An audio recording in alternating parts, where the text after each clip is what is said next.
Hey, Hi. good morning, everyone. I'm Megan Barnhard, and with me is Ella Ella Barnhard. Barnard. And we're here in the Ultimate Writing Group, all writers welcome, to chat and to take your questions and to hear what you're thinking about in your writing process. So please, please, please join us. Ask the questions you have.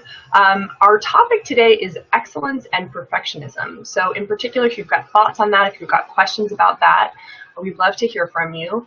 And the first question is really, what do you think perfectionism is? What's your take on that? And then, Ella, I have a question for you. That writing prompt you shared with us all the other day of the snowy day, hmm was that live video from your life? Yes. Oh my goodness.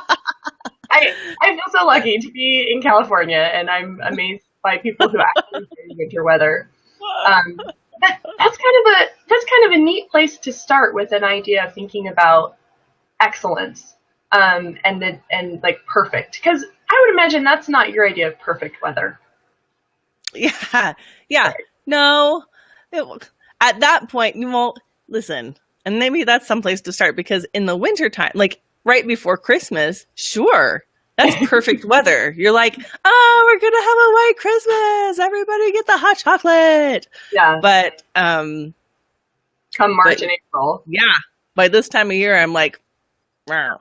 Like, and then I'm like, you know what? I can make something good of this by by doing a spontaneous writing prompt. Like, ooh, it's a sign of something, right? It looked really foreboding. It looked really ominous. Yeah. So, and that's Yeah. exactly where I was thinking that there's this question of what can I, not just what can I do with, but how can I best use what I have. And I'm going to throw out what is a definition of excellence that makes sense to me, and let me know if it makes sense to you.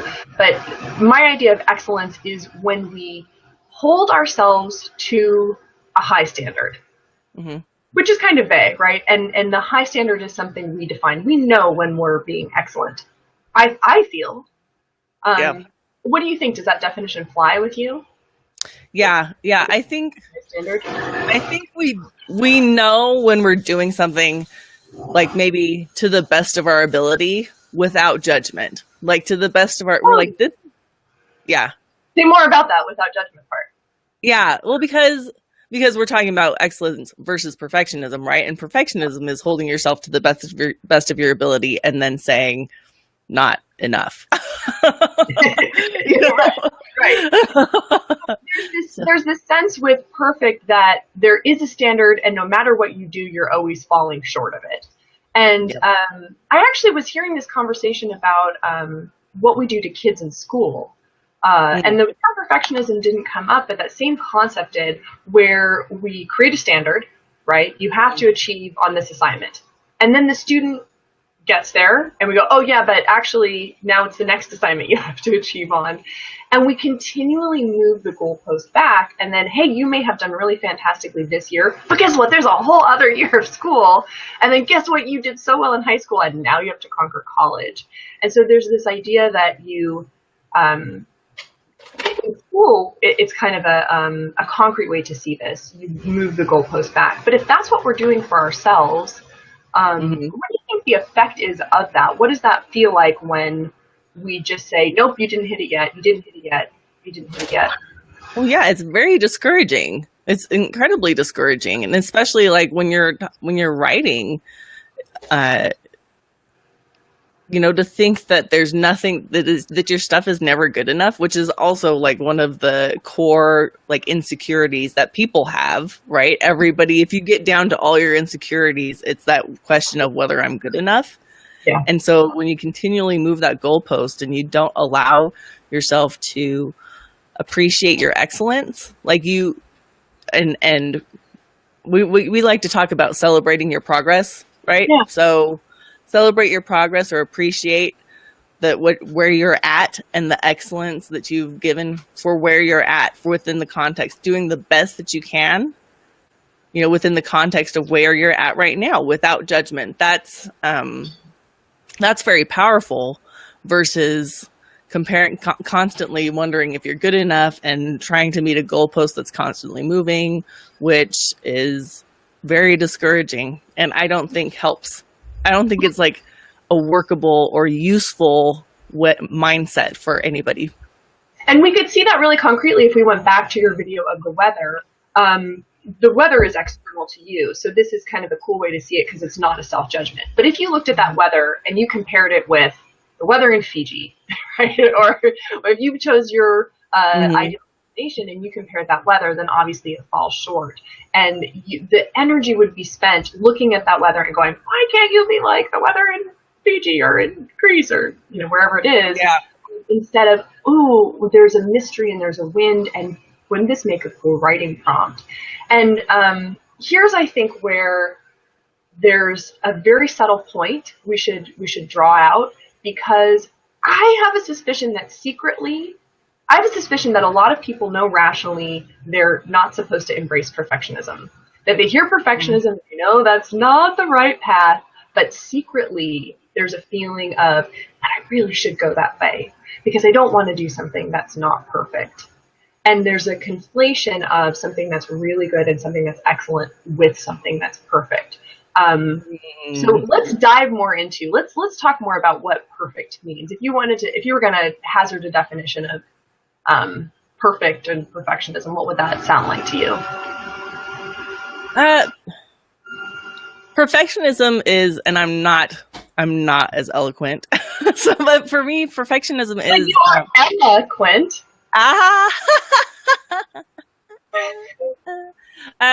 So perfectionism is an abstract ideal that we have in our minds that is undefined. It's not undefined. It just sits as an abstract ideal. And we know when we're not reaching it, like, when you haven't reached it, but you never know when you have reached it. That's so important. And I was talking about school earlier, and there's if we're trying to achieve excellence, and you do this with your book covers, right? You if you want to make an excellent book cover, here is a checklist, right? And then somebody can actually self-assess. You can help assess, but somebody can actually self-assess and go through that checklist and say, did I do A, B, C, D, E, and F? And how well did I do each one, right? Yep. And it's defined. And if we're at school and we're working on an assignment, we expect that there is a rubric. There's a way to determine if we have achieved the goal. And so I'm really intrigued. I think that's got to be a huge part of perfectionism. There's not a defined goal. It's somebody who is the master, in this case maybe a voice inside our heads, who has a little clipboard and is taking off points, like an angry DMV driving lesson instructor. Except that person never shares with us what we did wrong. So it's just, nope, you didn't make it. Nope, you didn't make it. And if you think again of bringing that back to, I just keep going back to education. I know. Go ahead. But how would we ever learn? How would we ever move toward excellence and move toward becoming better at a task without somebody saying, well, the way you're falling short in this area is, you need to choose a different font. I think they do tell us what we're doing wrong. I think that's like, I think our little checklist, they're like, you're doing this wrong. You're doing this wrong. I don't think they tell us what we're doing right. Gotcha. Because we definitely know when we haven't reached perfect. I think we're definitely aware of this is not perfect because of XYZ plus ABCD. So let's refine further. We're getting what's wrong. We're not getting, so what is it we're missing? We're missing what it would look like for it to be right. Is that what it means, that it's an undefined expectation? Well, here's the thing, perfectionism, it's actually unattainable. It isn't attainable, by anybody. I mean, I think if you went and looked at I think if you asked the classic authors who have written these beautiful, you're I think if you went and asked Jane Austen, is this book perfect? She would absolutely say no. I think that she, I'm sure, because nobody ever is I have written the perfect novel or the perfect book. In fact, there is so much pain associated with the life of an author. And I would imagine a lot of it is that feeling of you're trying to get something out in a very particular way. And when you feel you haven't quite got it, but you've gotten close, it's very frustrating. So when we're being led by perfectionism, then what you're saying is we're being led towards something that doesn't exist. It's a chimera. It's like a pied piper coming along and saying, no, you have to keep going, but eventually it's leading us off a cliff. Because if we think about a definition of perfect, let's scale back from perfectionism. We say, what is perfect? Perfect is something that cannot be improved. Now, do we really believe that's within the realm of human endeavor and human possibility? And I ask this as somebody who thinks humans are rad. I love humans. I am not down on people at all. I do not have the feeling, oh, we're lowly and we should feel bad. I think humans rock and we should celebrate ourselves. But is that a possibility? I mean, perfection to me has the idea of stillness. Like there can't be movement in perfection because it's more like it's an end. It's the end. Yeah. So do we really think there's such a thing as a completion? There's not any more room to grow and evolve in our lives or in our art? It doesn't seem like it. Yeah, I think there's a truth that people say all the time, which is that nobody's perfect, because we, and I think it's a soul truth because we know in our hearts and souls that we're all constantly evolving, and that's part of why we're here, is to grow and learn and be. And so when you say nobody's perfect, which, you know, to expand on your definition of cannot be improved. So perfect means it cannot be improved. And it's like anti our souls or our spirit's like path is to constantly be learning and growing and improving. Right. I say that in quotes. And so I've been thinking about this quite a bit, and it's kind of changed my ability to be creative and to go out and do creative things and allow myself to not be perfect, which is that, so we say that nobody's perfect, right? But if nobody's perfect, and we talked about this a little bit the other day, and you said it so much, but like, if nobody's perfect, like nobody ever, 100% nobody's perfect, then actually the other side of that, which is also logically true, is that everybody's perfect, right? Okay, so if we as human beings are not supposed to be perfect, right, then by being imperfect, we're actually fulfilling our destiny, which in a sense makes us perfect. I mean, in a different way. Right. Yeah, it's such a weird, it's like, what? So, but as you were, and I feel like I'm echoing. Am I giving a bad echo? I can't hear you echoing. I had a thought as we were talking about moving and changing and evolving that is right at the heart of writing. I've seen people revise a piece of writing so much they lose the piece of writing. And that's the struggle, right? We are meant to grow and evolve and keep moving. But if you want to finish an excellent piece of writing, you have to set a limit to the movement and at some point say, I stop evolving this particular work. This work is done. And I move on to the next one. And I think of writing as a fuzzy sweater, right? And you pick at it and you get this thread and then you pull, and when you keep pulling and pulling and pulling, you could unravel your writing. So now that we know we don't want to move toward the static, you know, and or we know we can't get to that. It's perfect. It's complete. There's never anything you can improve upon. Let's talk about what that leaves writers with, and any artist really. How do you call excellence? How do you make peace with the fact that there will be more improvement you can do, but at a certain point you need to call your work finished? Because how challenging is that? You know, it's not that it can't ever be made better. And I'm sure you've encountered this in the people you work with and just even people in life.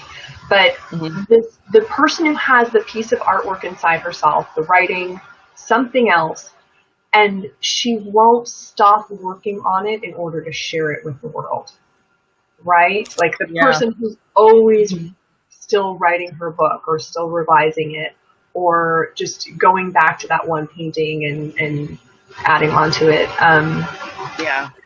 Do you have your own experience with well, I know you have experience with calling something finished because you have books that you've published.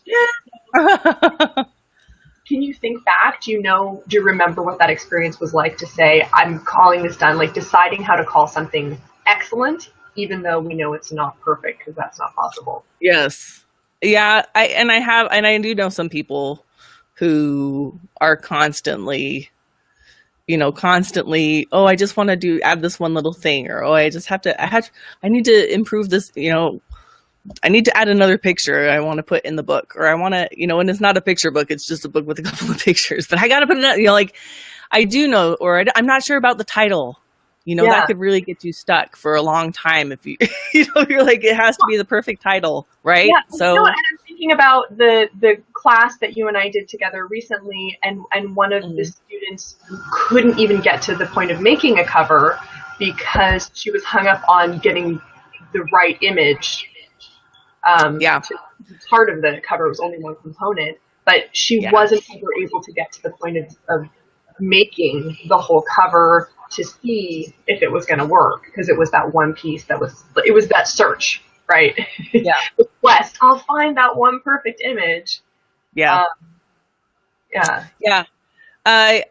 And again, though, I think, and this is because the way I do it, mindset stuff, is it all comes down to a deeper allowing of imperfections, like a deeper allowing of accepting ourselves as we are, and being able to say, you know what, this is the best that I have within the with where I am right now. It doesn't mean that it won't improve. Right. It doesn't mean that like my writing won't improve. This particular piece may not improve, but I will get better. And there's an acceptance and an allowing for that we are, we are who we are. We do the best we can, and not judging that as much as possible, which is really hard. And I find that some ways to get through that is to trick your brain. What are your favorite brain tricks? What are your go-to? Yeah. So one of the best, and this is why people do it all the time, is giving yourself an end date and announcing it to a bunch of people. Yeah.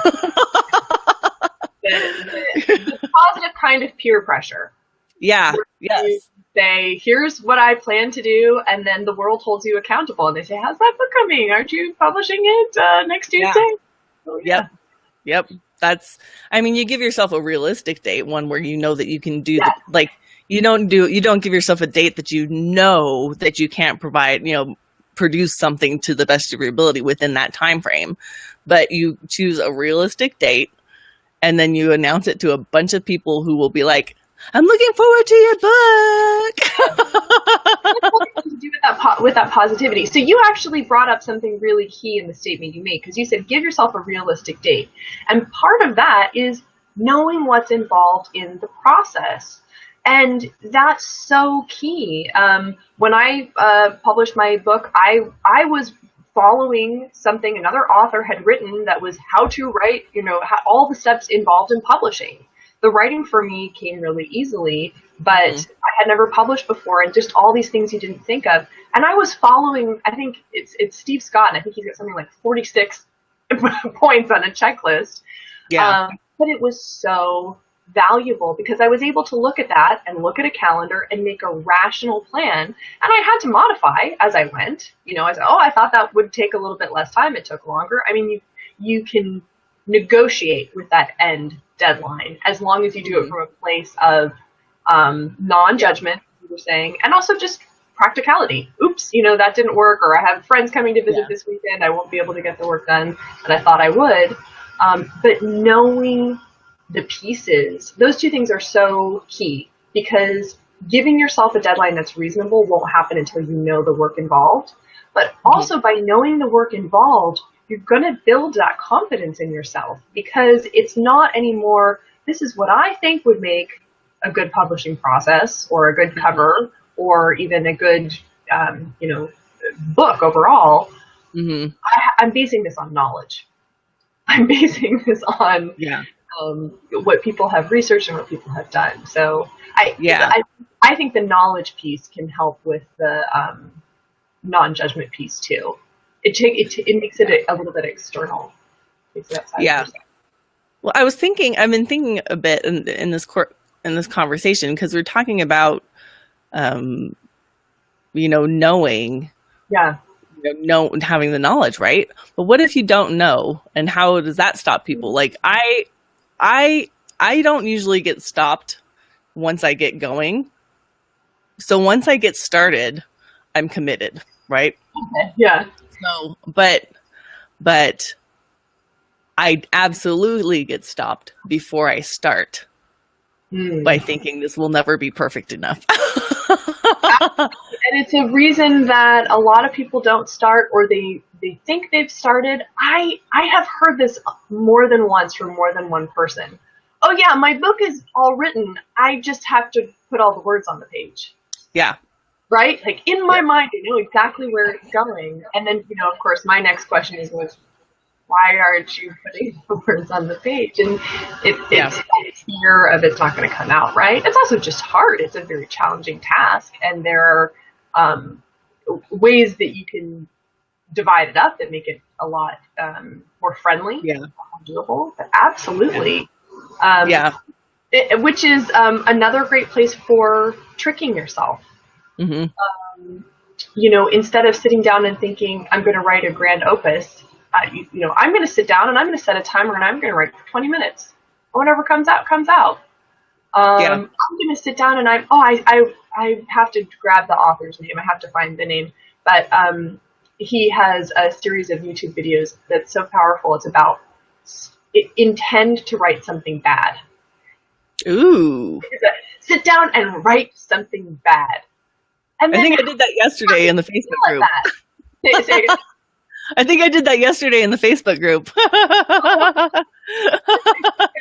I was like, I'm apologizing in advance for my typos and doing awkward period sentences, period. You know what? I have a newfound delight in typos, because I think they are often our intuition speaking to us. I was typing yesterday, and I was writing about myself, and I was trying to write about my helpfulness, and what came out instead was the word helpfunness. And I thought, that's perfect. That's exactly what describes me. I'm helpfunness. And I'm convinced that's not a typo. That's my intuition speaking to me. So I don't know. Don't be too down on typos. Oh no, No, that's what I'm saying. I'm saying I went out and I wrote the most terrible sentences. Oh, gotcha. Intentionally. I went out. Yeah, I made a typo first. Yeah. And somebody called me on it. and then I was like, you know what? Across the keyboard type. Yeah. It was just I messed up here and here. So HEARHERE. Okay. So someone called me on it, and then I went back and I was like, you know what? I'm just going to go with it, and I'm going to write the worst typoed sentence that I can. And now I've done that worst thing, and nothing will be worse than that thing. Yeah. Just like this guy is saying, if you intend to write something bad. Now, of course, that's a trick in another way, because you probably won't write something bad. If he says go to work on your book or your piece of writing, whatever it is, and try to write something bad, in all likelihood you won't. In all likelihood you'll write something pretty decent. But you're distracting the part of your mind that wants to lead you to perfectionism. Yes. And just saying, I have to get started. Because if you can get started, you rock. Did you ever listen to that Garfunkel and Oates song, You're a Loser? Garfunkel and Oates, those two hilarious, talented women. One of them is quite tall and one of them is quite short. Oh, okay. No. Look up the video, anybody who's watching, of You're a Loser by Garfunkel and Oates. It is so delightful. The whole song is how wonderful it is to be a loser. Because what it means is you tried. You came in last. but how awesome is it that you ran the race? And it's just this lovely homage to the people who are putting in the work and sharing from the deepest part of themselves, whether they're running races or writing poetry or writing books or creating art or anything else in the world that's really coming from a genuine place in themselves. And the task of writing is so hard. You know, we don't engage in this because it's easy. Yeah. We engage in it because we want to share something. So anybody who is actually writing, I applaud you. Yeah. I so much respect for you. And if you can keep at bay the judgment, what you get is this opportunity to grow. And you touched on something earlier that I wanted to return to, Ella. You said, I'm just really struck by this, that it's in our nature to grow and evolve. Mm-hmm. And something you can keep in mind as an artist and as a writer is that you don't have to do all of your evolving in one work, right? So to take one work to a place where you go, hey, you know what? I've been through this checklist. I know this is great content. I'm ready to put it out into the world, but I know that I can improve. So I'm going to write the next one. I'm going to start the next project. And instead of being alone and trapped in a trying to get to perfection state where you go, it's not ready yet, I can't put it out because it's not perfect, you say, wow, I made this excellent. I know it could always be better, but I'm going to take that energy of it could always be better, and instead of fixating on that one, I'm going to move it on to the next one. So that you're not, sorry, there's garbage trucks outside. So that you're not losing the chance to share with the world. One of the writers I helped was a really intensive experience because she had been through hell and back in her life, and she wrote a memoir, a really poignant and something that is unique. You should check it out. It's called A Conscious Peace by Ruchi Rai. And she finished writing it, and she went, I can't put this out into the world. I said, why not? She said, people will think I'm preaching. They'll think I'm up on a soapbox. They'll think I'm saying, here's what you should do, and here's how you should live your life.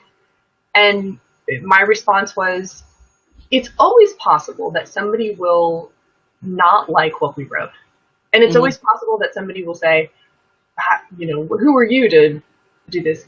But if you don't share it, you guarantee that people won't connect with your story, right? So if you share it, there is a possibility that it will be taken in a negative way. But if you don't share it, it's a certainty.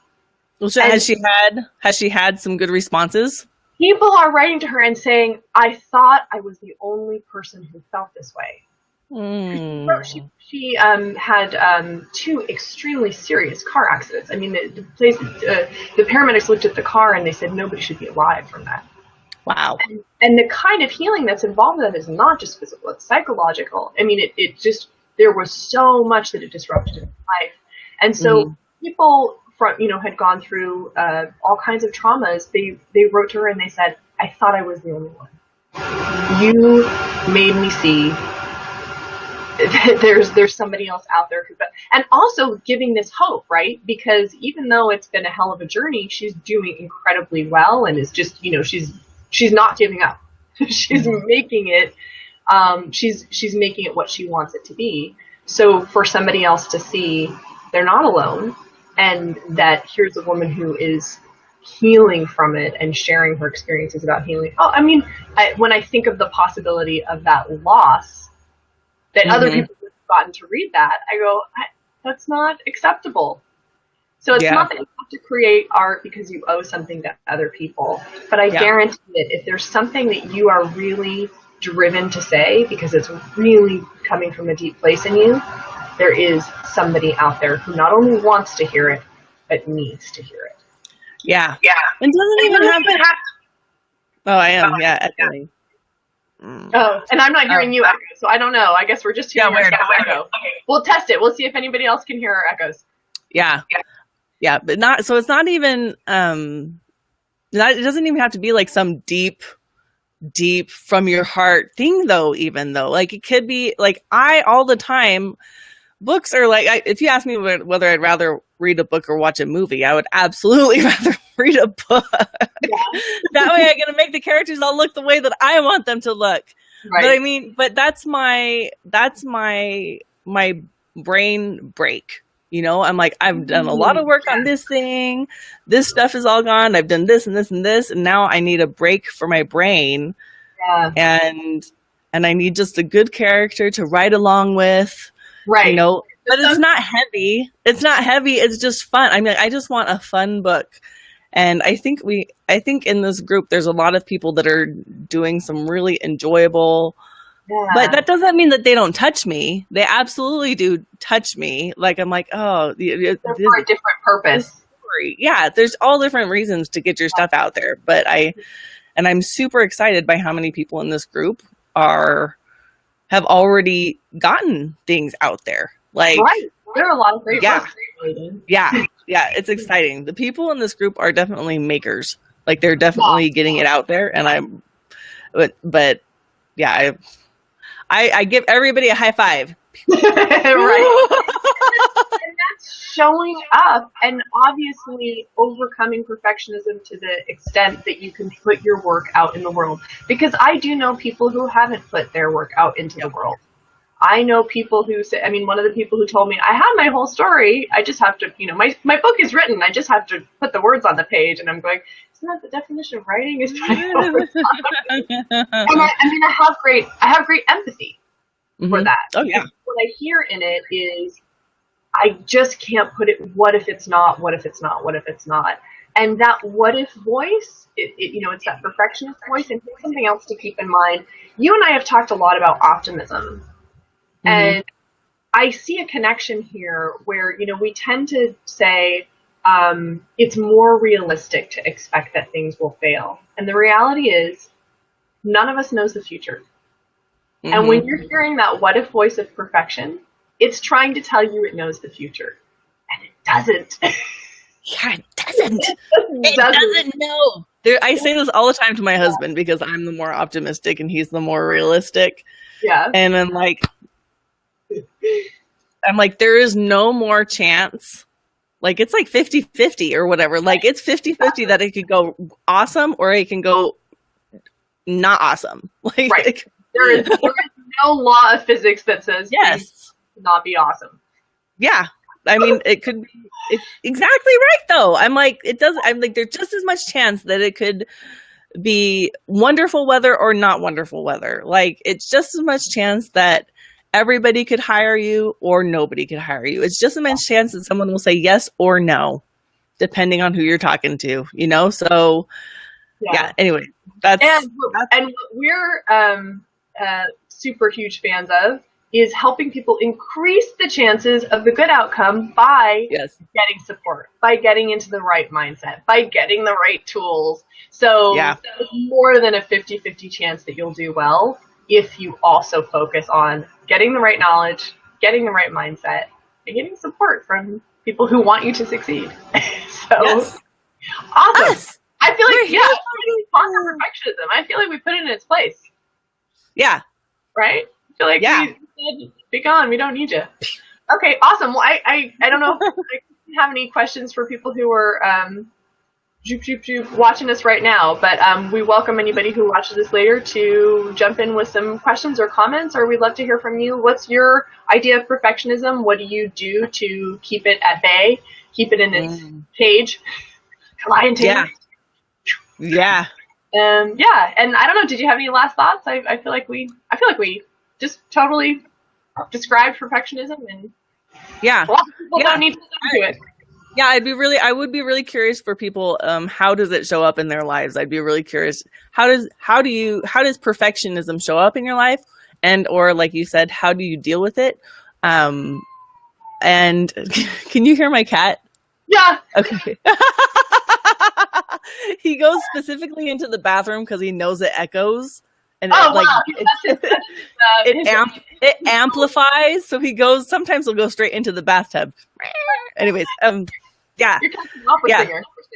Yeah, no, he's so cute. So I'd be curious about, and then what, where in the process do they find that it hits them the most? Like, that's where I would be really curious as well. Like, some people like me, it's before I even start. Some people, it's maybe before they publish. So I'd be curious about that. Yep. And then it's right at the end. I'm fine until it gets real to go. I'm about to share this. Find 500 things that have to be addressed in my writing. And also 500 things I have to do around the house so as not to work on. There's so many reasons.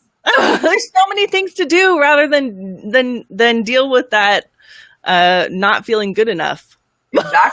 I just remembered I have to build a compost. Yeah. I have to carpet clean my whole house. Yeah, it's important. Like, that's what I would rather do. I would rather carpet clean my whole house than go and deal with this perfectionism. But actually, no. But that's why support and having a group is so important. And also calling it out, not letting perfectionism be the silent voice. Yes. That we let shame us. To call it out and say, oh, that's my perfectionism. I'm hearing my perfectionism right now. Okay, I have to work through that. I have to get some help with that maybe, but that's what that is. Yep. Cool. Yep. Yeah, we're calling you out, perfectionism. Watch out. Coming to get you. The Ultimate Writers Group is not standing for it.